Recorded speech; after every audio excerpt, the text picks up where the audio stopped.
Vaccines are the absolute key to moving Oregon forward. The overwhelming majority of our new COVID-19 cases and hospitalizations are people who have not yet been vaccinated. Roughly half of all adults in Oregon have at least one dose of the COVID vaccine. But for the moment, it's not enough. The virus is surging through the state. And Governor Kate Brown today said that she will not hesitate to move counties back into tough restrictions to stop this spread. KGW's Pat Doors here live now with the latest. Pat, what do you know? Well, Dan, the governor said there is reason for hope. This fourth surge is coming at a time when tens of thousands of Oregonians are getting vaccinated each day. Still, they think the next 3 weeks will be the time that we turn the corner. And until then, it's not looking so good. With COVID-19 cases continuing to surge, Oregon made the top of the New York Times list when it comes to states experiencing the biggest percentage growth in cases over the last 2 weeks. Governor Kate Brown said today she would not hesitate to impose strict measures in counties where the virus is spreading the most. This is essentially your warning. Should cases continue to rise and should we reach capacity in our hospital systems, there will be several counties moving into extreme risk next week. It would be on Friday. The governor and OHA will review which counties will be moving Monday when they take a look at the report showing this week's case counts, case rates per 100,000, and test positivity rates for each county. But she said at least 12 are in danger of making the move. The extreme risk designation would ban indoor dining, hammering restaurants again, and severely limit the number of people who can gather indoors at other businesses. Dr. Renee Edwards, the chief medical officer for OHSU, said hospitals are caring for a growing number of COVID patients who are sicker and younger than before, and many need advanced help with breathing. So many are requiring ECMO that we are running dangerously low to the point of not being able to offer it to the next patient in need anywhere in our state and in truth throughout the Pacific Northwest. Dr. Edwards said the hospitals expect to reach the critical capacity mark of 300 COVID patients statewide by early next week.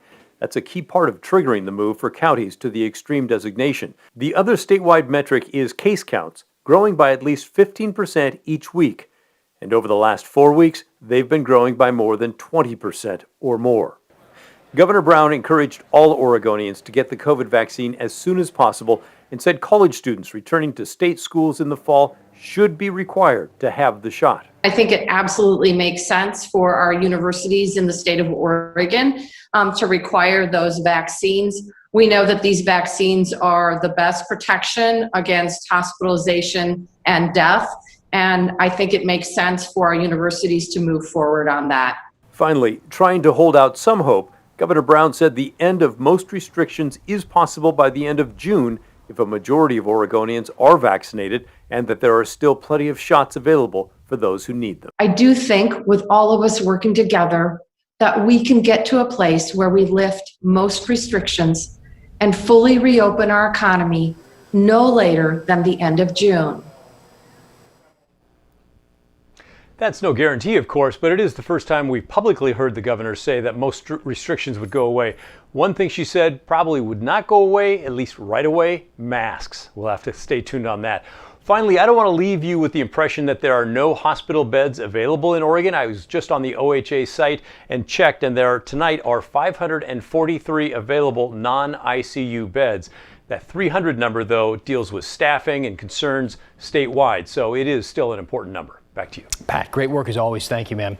We want to give people a big update now on the Johnson & Johnson vaccine. It can be administered in the U.S. again. So the CDC and the FDA, they gave it the green light following the recommendation from an advisory committee. Now, the Johnson & Johnson vaccine was, as you probably know, put on pause 11 days ago as the CDC investigated rare but severe cases of blood clots. The committee said, essentially, that the vaccine's benefits outweigh the risk. Out of nearly 8 million people who have gotten the Johnson & Johnson shot, 15 have reported blood clots, and 3 of those people died, including a woman in Oregon. Now, the CDC and Oregon Health Authority are trying to figure out specifically if the vaccine did contribute to her death. The state of emergency for Portland will remain in effect until noon on Monday.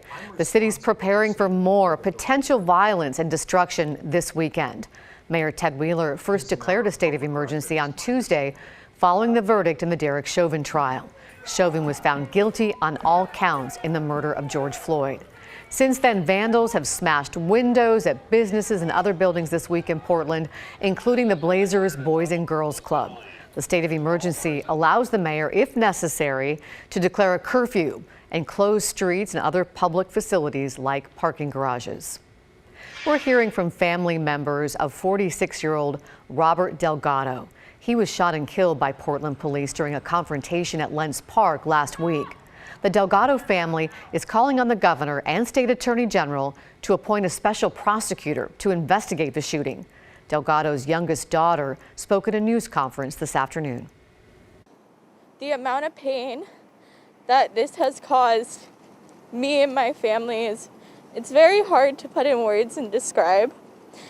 This incident isn't something you ever think that you will have to experience firsthand. Last Friday, officers went to Lentz Park after getting a report of a man with what looked like a handgun. An officer shot and killed Delgado. Police also released this picture of what they say was a replica handgun and magazine that Delgado was holding.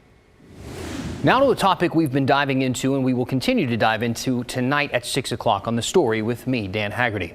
It's only April, of course, but our warm, dry weather has experts kind of worried right now about this year's wildfire season. And it's not just fear affecting people in the rural, wooded areas, but we're talking about urban brush fires. And they're a growing concern here. Portland, the biggest source of these fires would be homeless camps. Portland Fire and Rescue says that calls about camps catching fire have more than doubled since January of 2020. These last few months, firefighters were getting up to 5 or 6 calls every single day. Now, their main concern, of course, people getting hurt. But on top of that, a lot of these fires are happening in grassy areas with trees around, meaning that these flames could spread to highway overpasses, nearby buildings, or homes.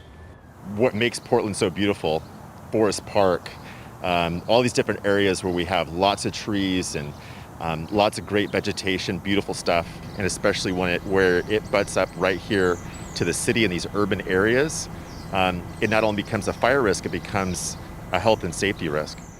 Wildfire concerns and downtown aren't typically two things we discuss at the same time, but firefighters are saying that these fires are started often on accident, people trying to cook, provide some light or warmth. Sometimes, though, while people are using drugs. There's also cases of arson. We're going to dig into all of this tonight at 6 on The Story. Local law enforcement remembered a volunteer firefighter who died earlier this week.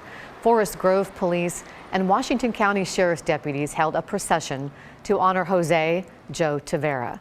He was a longtime ODOT employee and volunteer firefighter in Gaston. Tavera died in a crash while driving to work on Tuesday. His colleagues and friends tell us he was hardworking and loved his community.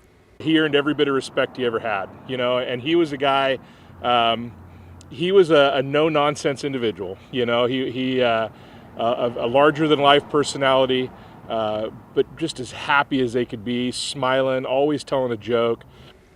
Tavera was a husband, a father, and grandfather. His family set up a GoFundMe for anyone who wants to donate and give them support.